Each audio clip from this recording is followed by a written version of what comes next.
뭘 배워도 초급반, 중급반, 고급반 이렇게 나누잖아요. 네. 사실 초급반이 ETF예요. 뭐 현대자동차, 기아자동차, 자동차 회사들이 있는데 내가 현대자동차 투자하면 보통 현대자동차만 빼고 다 오르잖아요. 기아차가 가고. 그렇죠. 내가 한 것만 안 오르잖아요. 맞아요. 보통 그렇잖아요. 근데 굳이 그렇게 하지 않고 내가 전 세계의 친환경 자동차에 다 투자했다면 기본적으로 중간 이상의 성과를 가져가지 않습니까? 그러니까 그런 식으로 투자할 수 있는 게 ETF여서 조금 확률이 더 높은 게임, 그러니까 초보자도 할 수 있는 게임, 뭐 이런 거죠.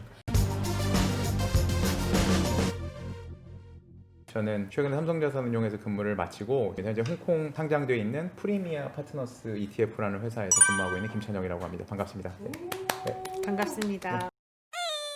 ETF를 저는 뭐 레버리지, 인버스 정도는 해본 적이 네. 있는데 그 외에는 사본 적이 없거든요. 언니도 안 네. 해봤죠? 나는 아예 안 해봤어. 아예 안 네. 해봤어? 그래서 나는 ETF를 예전부터 사람들이 많이 했는지 아니면은 올해 이제 금융시장이 이렇게 커지면서 많은 네. 분들이 관심을 갖게 됐는지. 사실 이게 순서를 이렇게 투자를 할 때 정확히 배워야 되는데 뭘 배워도 초급반, 중급반, 고급반 이렇게 나누잖아요. 네. 사실 초급반이 ETF예요. 그리고 중급반이 이제 삼성전자나 뭐 테슬라 이런 주식이거든요. 네. 근데 사실 한국 투자자분들은 순서를 거꾸로 배우세요.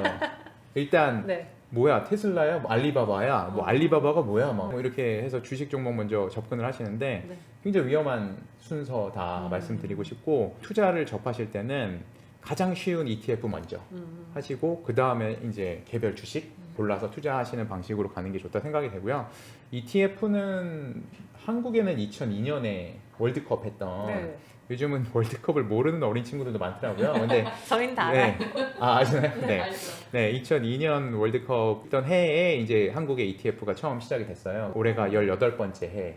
네, 그렇게 오래되진 않았네요. 네, 그렇죠. 그러니까 한국에 소개된 지가 처음 그랬고요. 사실 2002년부터 한 2010년까지는 거의 아시는 분이 없었고요. 2010년에 돼서야 이제 레버리지 ETF라는 게 나오거든요, 한국에. 두 분도 하셨다고 혹은 뭐 들어보셨다고 하는 그런 것들에 우리 자극적인 걸 좋아하는 한국 투자자분들이 네. 뭔가 주식이 오를 때 막 2배, 3배, 더블 뭐 이런 네. 거 좋아하시는 분들이 해서 알려지긴 했는데, 사실 레버리지 ETF는 전체 ETF에서는 되게 작은 부분이고요.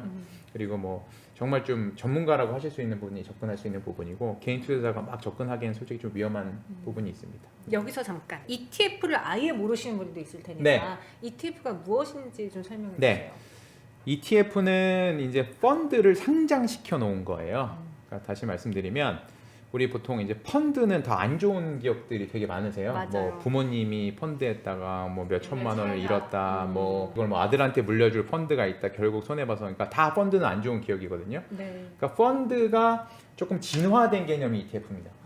우리 예전에 핸드폰에는 인터넷이 안 됐잖아요. 그래서 스마트폰이라고 부르잖아요. 네. 핸드폰을. 그러니까 펀드가 진화돼서 한 칸 올라간 게 ETF예요. 왜 진화됐다고 하냐면 이걸 상장시켜놨기 때문에 그렇거든요. 그러니까 지금까지 펀드 투자는 그러니까 은행이나 증권사 가서 내가 서류에 사인하고 뭐 매달 30만 원 중국 펀드 투자, 그래서 이렇게 매달 투자를 하다가 내가 아 손해봐서 그냥 팔아야겠다, 팔면 은행에다가 저 팔게요 사인하면 그냥 현금으로 찾고 끝나는 거였거든요. 그럼 은행하고 나하고 관계에서 거래가 완전히 끝나죠, 그렇죠? 네. 펀드는. 근데 ETF는 이 상장을 시켜놔서 삼성전자처럼 거래가 되게 해놓은 거예요. 무슨 말이냐면 언제든지 내가 삼성전자 투자했다가 이틀 있다가 오르면 팔고 다시 나올 수 있죠. 네. 네. 그런 것처럼 펀드 자체를 이게 거래소에 상장을 시켜놨기 때문에 언제든지 진입해서 샀다가 다시 삼성전자 주식 팔고 다시 내려오고 이렇게 내려오기 되게 간편하게 해놓은 거예요. 그래서 펀드가 조금 더 똑똑해진 개념이다 이렇게 이해하시면 됩니다. 조금 더 어렵게 배우시면 펀드가 상장돼 있는 거다 이렇게 이해하시면 돼요. 아까 말씀하시기를 초급반이 ETF를 시작해서 그 네. 다음에 종목을 직접 고르는 게 네. 순차적인 수순인데 우린 좀 반대로 하고 있다고 네, 했잖아요. 네, 네, 네. 그럼 왜 초급반으로 ETF를 이야기해 주시는 건지, 그게 장점이 있으니까 그런 거 아닐까요? 그렇죠. 그 장점이 당연히 있기도 하고 조금 쉬워서. 쉬워서. 예, 그렇습니다. 저희가 사실 뭐 다 운전을 하실 수 있으시잖아요. 네. 근데 운전을 한다고 저희가 차 안에 있는 기계들을 다 아는 건 아니잖아요. 그렇죠? 주식 투자도 마찬가지거든요. 제가 무슨 뭐 재무제표를 분석하고 기업의 이익을 분석하고 이렇게 해야지 주식 투자를 할 수 있는 건 아니에요. 네. 그냥 간단히 핸들만 돌릴 수 있어도 운전할 수 있는 것처럼 이 정도까지 이해하는 수준이 이제 ETF라고 보시면 되는데, 예를 들어서 네. 내가 앞으로 뭐 삼성전자가 오를지 SK 하이닉스가 오를지 막 계산을 하시거나 아니면 삼성전자 SK 하이닉스도 아니고 뭐 대만의 TSMC라는 회사가 있는데 그 회사가 더 많이 오를 건지 혹은 중국에 있는 반도체 회사가 오를 건지 이런 고민을 다 하시지 않으셔도 예를 들면 전 세계에 있는 반도체 회사만 묶어놓은 ETF 이런 게 있거든요. 거기에 투자하시면 적어도 중간에 가는 거죠. 보통 뭐 현대자동차, 기아자동차, 자동차 회사들이 있는데 내가 현대자동차 투자하면 보통 현대자동차만 빼고 다 오르잖아요. 기아차가 하고. 그렇죠. 내가 한 것만 안 오르잖아요. 맞아요. 보통 그렇잖아요. 예를 들면 남들 다 테슬라 샀는데 테슬라는 많이 오르는 거 같아서 난 니콜라 사면 테슬라 계속 가고 니콜라만 안 오르잖아요. 그렇죠? 네. 근데 굳이 그렇게 하지 않고 내가 전 세계의 친환경 자동차에 다 투자했다면 기본적으로 중간 이상의 성과를 가져가지 않습니까? 그러니까 그런 식으로 투자할 수 있는 게 ETF여서 조금 확률이 더 높은 게임, 그러니까 초보자도 할 수 있는 게임, 뭐 이런 거죠. 근데 이게 뭐 삼성 자산운용에서 하는 뭐 네. 반도체 관련된 네. ETF, 뭐 네. 미래에셋에서 하는 반도체 ETF 두 개 뭐 다 있을 수 있잖아요. 네. 근데 각각 들어가는 구성 종목 비율은 다를 거 아니에요. 네, 말씀드린 대로 종목들이 여러 개 섞여 있기 네. 때문에 ETF는 안에 뭐 몇 %씩 들어가 있는지 성분을 봐야 돼요. 네. 요즘은 이제 제가 추천해드리는 앱이 하나 있어요. 그 위불이라는 앱이 있거든요. 위블이요. 네, 그런 앱 보면은 전 세계에 있는 ETF들이 다 나와요. 예를 들면 제가 삼성전자는 좋게 보는데 내가 삼성전자 투자하면 꼭 삼성전자가 그날부터 떨어지잖아요. 네. 그래서 삼성전자를 하고 싶은데 삼성전자만 다 내 돈을 투자하기엔 좀 부담스러워. 그럼 삼성전자가 투자되어 있는 ETF가 전 세계 ETF가 쫙 다 나옵니다. 네. 다 나오고 각 ETF마다 삼성전자가 몇 % 투자되는지 다 보여요. 예를 들면 이 ETF는 전 세계의 반도체 관련 회사에 투자하는데 삼성전자는 15%를 투자하고 있어요. 이렇게 표시가 돼서 다 알려줘서 내가 이 ETF는 삼성전자가 한 30%나 들어가 있고 전 세계의 뭐 반도체 주식들에 큰 대형주만 투자하니까 해보자 이렇게 투자하시는 게 훨씬 더 안전하다는 거죠. 레버리지랑 인버스를 저희가 방송에서 굉장히 많이 이야기는 하는데 네. 그 외 ETF 상품에 대해서는 거의 말한 적이 없었거든요. 네네네네. 시청자분들도 딱히 묻지 않았고 네. 최근 국내에서 가장 인기 많았던 ETF는 그럼 레버리지 말고 또 뭐가 있었어요?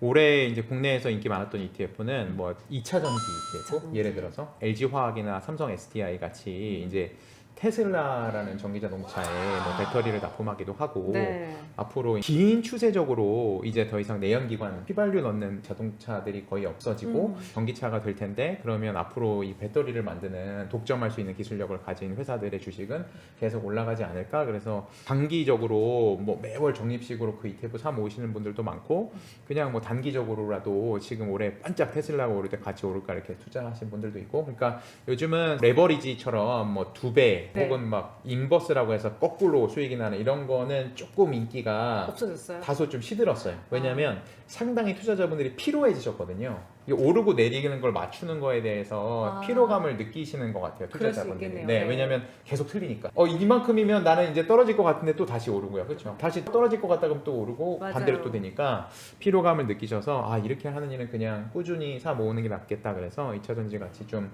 장기적으로 특정한 주제를 가지고 어떤 테마를 가진 ETF 요즘은 뭐 전 세계적으로는 ESG라고 하는 환경이나 이런 것들을 생각하는 ETF들도 굉장히 인기거든요. 참고하셔도 될 것 같아요. 나는 이 편을 준비하면서 ETF 공부를 조금 했었는데 내가 가입하고 싶은 ETF가 생겼거든. 어떤? 나는 중국 전기차 네. 업체들 담아놓은 네. ETF가 있으면 난 그거를 한번 해보고 싶다는 생각이 오면서 들긴 했었어. 특별히 이걸 생각하시게 된 계기를 여쭤봐도 되나요? 좋아 보여.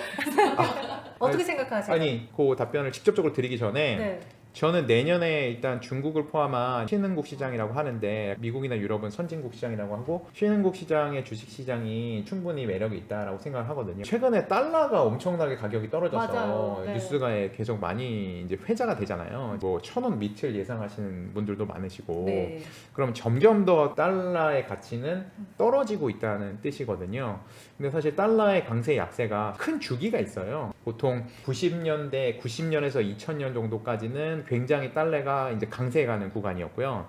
그 2000년에서 2010년은 달러가 약세를 가는 구간이었고 네. 뭐 계속 외우시지 않으셔도 분위기가 오르락 내리락 내리락. 오르락 내리락 이렇게 하는 분위기가 한 10년 주기로 전 세계 시장에서 네. 그러니까 달러 힘이 강해졌다가 갑자기 약해졌다가 약해졌다가. 강해졌다가 약해졌다가 반복을 하는데 확실히 이제 달러가 약세로 돌아서는 큰 중장기 흐름은 분명한 것 같습니다. 그러면 이렇게 달러가 약세로 가는 환경에서 좀 수혜를 받는 쪽이 보통 이머징 마켓 주식이라고 아까 말씀드린 신흥국 주식이에요. 특히 이제 저는 중국이나 한국, 뭐 대만, 뭐 베트남까지 뭐 이 정도의 아시아 시장들을 좀 좋게 보고 있는데, 아무래도 지금 전 세계의 사람들이 테슬라에 열광하고 투자를 하고 있잖아요. 네. 달러로 바꿔서 돈을 테슬라 주식을 샀단 말이죠. 근데 테슬라 주식은 이미 너무 많이 올라 버린 거예요. 그럼 안 그래도 수익 실현을 하고 싶은 욕구가 생길 거 아니에요. 그렇죠. 내가 돈을 투자했는데 20%, 30%, 50% 수익이 났으면 나는 이제 돈을 찾고 싶은 욕구가 개인적으로 다 생기는데,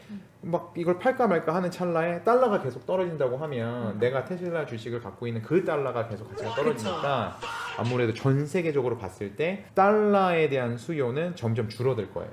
전 세계 사람들이 내가 달러는 좀 줄이고 다른 나라 돈을 좀 가지고 있어야겠다 이런 생각을 분명히 하시게 될 거고, 그러면 달러에서 돈이 나와서 다시 전 세계의 다른 나라 돈으로 이제 교환이 될 거예요. 지금 그런 와중이라고 보시면 될 것 같거든요. 그래서 외국인 투자자들이 지금 현재 한국 주식도 2020년 11월에 엄청나게 많이 사고 있고요. 이제 중국 위안화도 굉장히 강세로 가고 있고 이런 국면이라고 볼 수 있거든요. 그럼 중국 시장에서 어느 쪽 뭐 기업, 산업 이런 게 좀 올라갈 거냐? 그러면 아까 아나운서에서 말씀하셨던 것처럼 저희는 올해 이미 예고편을 봤다고 생각을 해요. 2020년에 미국 주식 중에 뭐가 제일 많이 올랐죠? 뭐 테슬라, 구글, 아마존, 네, 이런 성장주 기업들이 많이 아웃퍼폼을 했는데 이런 것들이 중국에도 결국 적용이 되지 않을까. 말씀하신 부분도 유망하다고 저도 생각하고 있습니다. 그러면은 중국 시장, 신흥국 시장 이야기를 해주셨는데 마침 또 홍콩으로 이직을 하시잖아요. 네네네. 거기 홍콩이랑 중국도 ETF 시장이라든가 그런 것도 잘 되고 있어요? 일단 전 세계의 그 ETF 시장이라는 것 자체가 네. 아마 지금 모르시는 사이에 엄청나게 커져서 뭐 감은 안 오실 텐데 굳이 뭐 이제 숫자로 말씀드리면 전 세계 ETF가 한 우리나라 돈으로 7천조 원 정도 되거든요. 7천조 원 정도 되는데 7천조 원 중에 5천조 원이 미국에 상장돼 있어요. 한 60% 이상 네. 되는데 요즘 잠 안 주무시고 밤에 막 해외 테슬라도 주식 사시지만 네네. 막 ETF 뭐 뭘 사야 되니 막 이렇게 고민하시던데, 뭐 우리나라에 있는 개인 투자자들도 밤에 일어나서 하시니 네네네. 그 대부분의 전 세계 ETF 시장은 미국이 가지고 있다 이렇게 이해하시면 되고, 그 7천조 중에 5천조는 미국이 가져갔으니까 남은 게 2천조인데 2천조 중에 한 1,100조는 또 유럽이 가져갑니다. 그러면 나머지가 이제 900조만 떨렁 남아요. 자꾸 쭈네요. 네. 900조가 이제 아시아 쪽 ETF. 그러니까 한국, 일본, 중국, 대만을 다 합쳐서 900조거든요. 네. 그 중에 또 한 500조는 일본이 가져가요. 먼저 우리 거야 이렇게 가져가기 때문에 네. 그럼 또 한 400조만 이제 나머지 나라들이 이제 나눠 갖는 거라 네. 전 세계 시장 중에 아직 아시아 시장은 되게 미미하다 이렇게 좀 말씀드릴 수 있고, 참고로 한국은 지금 한 40에서 50조 정도가 돼요. 굉장히 전 세계 작네요. 너무 작죠. 그러니까 거의 걸음마 단계라고 보시면 돼요. 한국의 ETF 시장은 아직 개인 투자자분들도 잘 모르시는 분들 많고 기관 투자자분들이라고 하는 이제 대형 기관들도 아직 이용해 보지 않은 기관들도 상당히 많고, 그래서 좀 걸음마 단계다. 근데 홍콩 시장 같은 경우는 사실 한국이랑 그렇게 훨씬 더 홍콩이 발전된 건 아니고 네네. 비슷한 규모예요. 홍콩도 한 40조에서 50조 정도 규모의 시장이고 한데 아무래도 한국은 한국 원화로만 투자가 가능하잖아요. 근데 홍콩 같은 경우는 홍콩 달러라는 돈이 있는데 그 돈도 투자가 가능하고 미국 달러도 투자가 가능하게 돼 있습니다. 아무래도 아시아의 금융 허브라고 네. 부르잖아요. 전 세계 외국분들이 아시아에선 홍콩 시장에 들어오시기 때문에 그 달러가 자유롭게 투자가 되는 시장이어서 저는 이제 홍콩 시장에 그런 이제 달러가 거래되고 한국보다 더 다양한 이제 중국 관련된 상품들이나 아시아 관련 상품들이 많이 모여 있는 데서 가서 좀 근무를 해보고 싶다. 그래서 홍콩에 좀 가게 됐습니다. 생각보다 홍콩이랑 중국의 ETF 시장이 그리 크지 않네요. 근데 그럼에도 진출한 이유가 있어요, 홍콩으로? 저는 올해 굉장히 놀랬던 게 금리가 확 떨어지고 나니까 은행 가서 1년 맡기면 얼마 이자 줘요 할 때 한 1%에서 2%까지 그 사이에 있을 때는 그나마 안 움직였던 분들이 네. 저희 어머니 세대부터 뭐 제 친구 세대까지 이제 정기예금을 넣어도 1%가 안 되니까 아니. 막 이 투자 전선에 뛰어드시고 계시더라고요.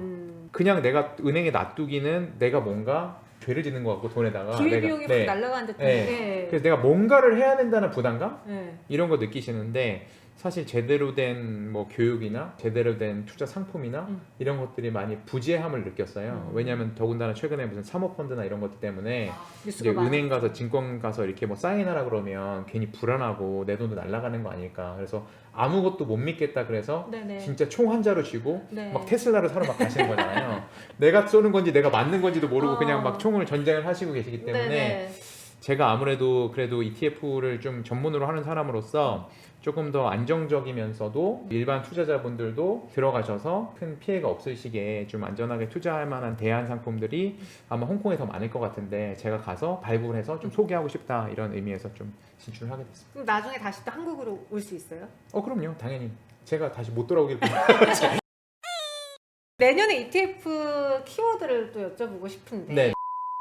또 뭐 있을까? 저는 아까 첫 번째 키워드 말씀드리면서 살짝 네네네. 거를 언급을 해줬는데